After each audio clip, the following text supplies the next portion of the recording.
Hair growth cycles. So we're going to have a little talk about hair growth. So there are 3 growth cycles that the hair will go through. What I want you to take note of is that each individual hair can be in a different growth cycle. So not all of your hair will be in the one cycle. You can imagine if that was it, all your hair would grow really long, or you could lose all of your hair at one time. So there are 3 growth cycles, and each individual hair will be in its own stage of growth.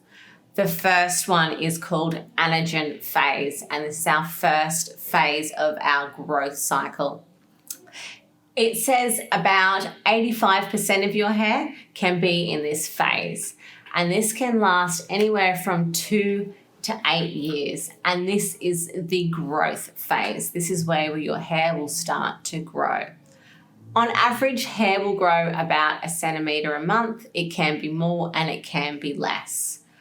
Typically, the hair will grow faster in summer than it does in winter, because we're nice and warm and our blood is moving around. So remember, our blood is all about transporting all of those nutrients. So in summer, we're warmer and we get a lot more growth. So you will find our hair will be in its growth stage, which is the anagen stage, more so in summer.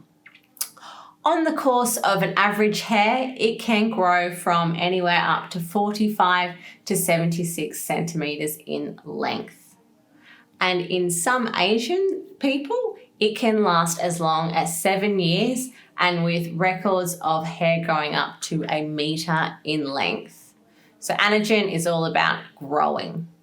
The next phase is catagen, and this is a transitional phase. This is happening after the anagen phase, and this is where the hair stops growing and the hair actually separates from the bulb. So your hair bulb will just sit there kind of in no man's land for a little bit, and it'll stay only for about 10 days. So that's the catagen. So that's the transitional where it stops. The last phase is your telogen phase, and this is its resting phase. This is where the hair is then released and it starts to fall out. So like I said before, you wouldn't want all of your hair in this telogen phase. This is what actually causes balding. So the hair can remain inactive in a telogen phase for up to 3 months, and then the whole process is started again. So it goes from growing, resting to falling out, and they are your 3 growth cycles within your hair.